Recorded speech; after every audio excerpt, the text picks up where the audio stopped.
புத்தர் காட்டை பற்றி புத்தகத்தை எழுதியது சேதுராமன் என்று திலகன் சொல்லுகிறான். அதற்கு சோமு உனக்கு எப்படி தெரியும் என்று கேட்கிறான். அதற்கு திலகன் உடனே எல்லோரும் சேத்தன் குளத்துக்கு செல்ல வேண்டும் என்கிறான். எல்லோரும் சேத்தன் குளம் வந்ததும் சேதுராமன் வீட்டிற்கு செல்கிறார்கள். சேதுராமன் வீட்டில் இவர்கள் என்ன பேசிக் கொண்டிருந்தார்கள் வாங்க பார்க்கலாம். This for story time.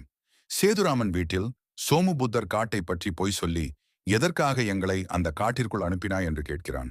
அதற்கு சேதுராமன் வில்லத்தனமாக சிரிக்கிறார். உடனே ராமு சிரிக்காதே சொல்லு என்கிறான். அதற்கு சேதுராமன் அகத்தியன் எழுதிய புத்தகத்தை நான் உங்களை வைத்து கண்டுபிடிக்கத்தான் அந்த காட்டிற்குள் உங்களை அனுப்பினேன் என்றான்.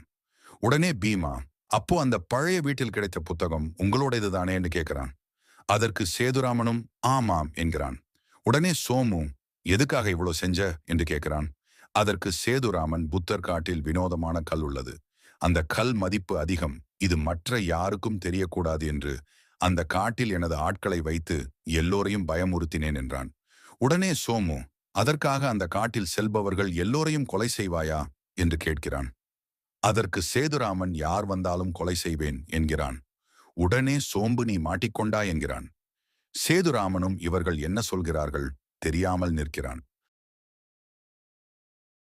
இதற்கு மேல் இந்த கதை எப்படி இருக்கும் என்று உங்களது கருத்தை கமெண்ட் பாக்ஸில் சொல்லவும். இதுல யார் சரியாக இந்த கதையை சொல்லுகிறார்கள் என்று பார்க்கலாம். மேலும் நமது சேனலை சப்ஸ்கிரைப் செய்து பெல் ஐகானை தொடவும். அப்பதான் உடனுக்குடன் நமது கதைகள் உங்களுக்கு வரும்.